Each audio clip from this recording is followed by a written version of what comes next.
What is up, guys? This is Chris with Leveling Up Your Finances, and today we're going to be talking about the chaos for UST and Luna. UST is also known as Terra USD, and then Luna is also known as Terra Luna.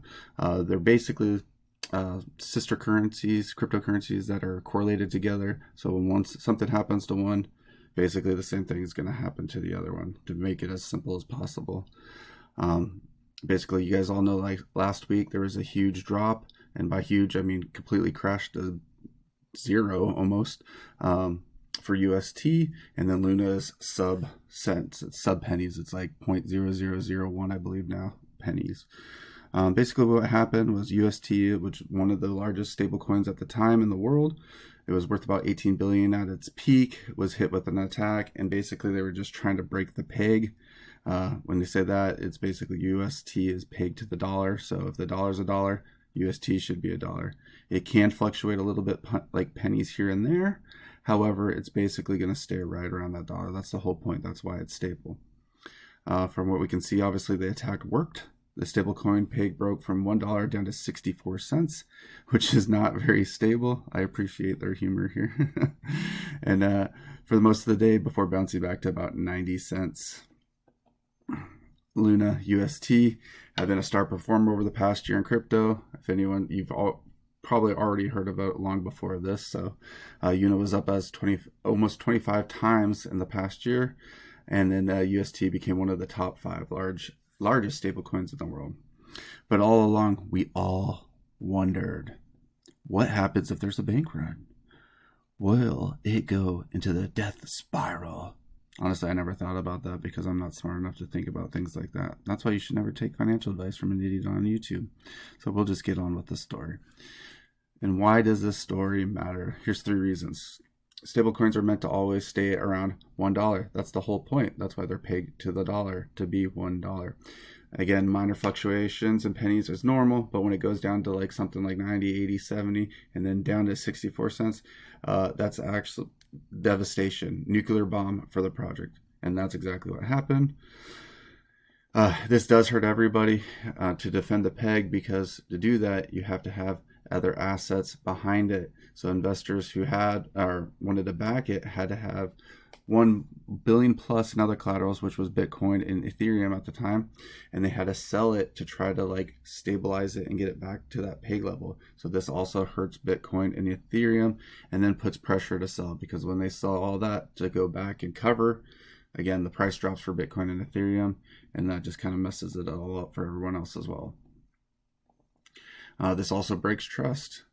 Even if the peg recovers to dollar, many people will lose trust in UST. Let's be real. Nobody's going to trust it again.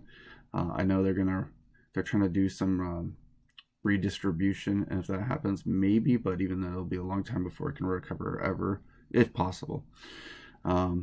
Regulators will, with their I love this, it also gives regulators room to try and put their grubby little paws on stable coins, which they view as a big threat to the dollar, because it's essentially a digital replacement of the dollar. Janet Yellen already came out and mentioned the need to regulate stablecoins more closely, and that we need a regulatory framework for them. If you don't know who she is, if my computer would actually work, this is her, this old lady right here. Wow, she's a Democrat. Weird.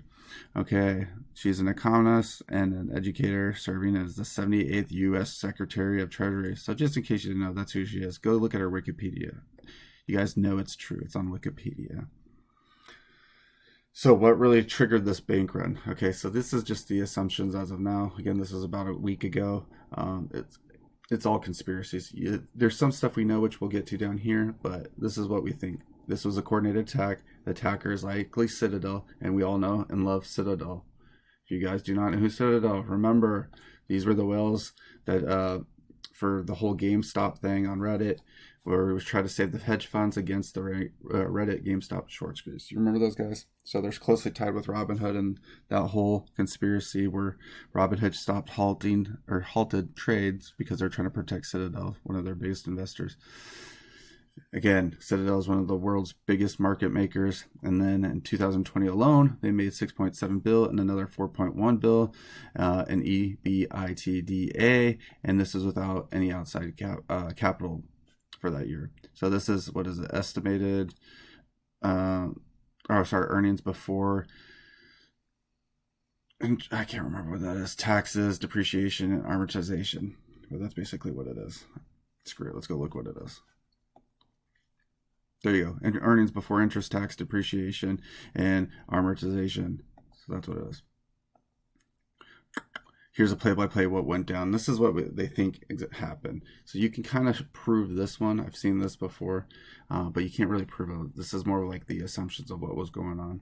So the attacker cleared out liquidity pools on Curve Finance, which was 300 million USTD. We can actually see that on the chain. So this actually did happen. But again, attackers, because we don't know if this is really what, again, conspiracy theory, assumptions, guys. Then they started dumping the UST, which caused people to panic and sell their UST, which caused a minor depeg at the time. UST backers like Jump and LFG started selling other crypto assets like their Ethereum and Bitcoin just to buy the UST and bring it back, the peg back to where it's supposed to be. And this could possibly be what the attackers wanted, because it seems like they were actually shorting Bitcoin as well. So again, if they're selling off Bitcoin to cover and bring back the UST back to stabilize to the dollar, peg it back to the dollar, Bitcoin price will go down. So if they're shorting it, there you go. So now they knew the counterpunch, and we're going to profit from that as well. So this started a mass panic hits. People started selling on all exchanges, causing huge congestions. Exchanges then obviously halted UST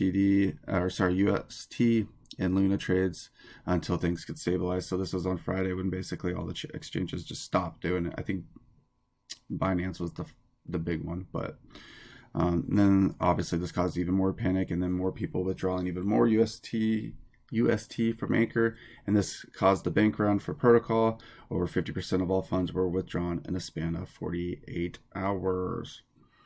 And then here's what we know now. UST has come back all the way up to 91 cents. This was at the time of writing, so it's still not $1, but close. But this is definitely not where it is right now. It is at 11 cents. So 11.5 cents right here. You can see. And now it's ranked 49 instead of number 5. And then Luna price dropped from $90 a few days ago down to $24, and then it's back at the $31. Well, this is wishful thinking. Because guess where it is? 0.00017. Way down. Okay. Let's see. It is now ranked 213. So obviously it's nowhere near what they expected as of last week. This is irrelevant. Honestly, these safety nets, here you go. If you really want to read them, they're basically irrelevant as well, because none of this actually happened. But yeah, guys, that's kind of where we're at. I have some other stuff I want to cover for Luna, but it's kind of different from this video. But this is basically, in short, what all happened. I'll put the article in there in the description for you guys. It's from the Milk Road. Say what you will, I do like their newsletter. It's pretty funny and everything. Sean and Ben, definitely take it. They do a little sarcasm in there, which I can appreciate and everything. But yeah, we'll cover a little bit more on Luna later, but this is just what I got for you guys right now. At the end of the day, guys, remember to stay awesome and keep loving each other. Goodbye.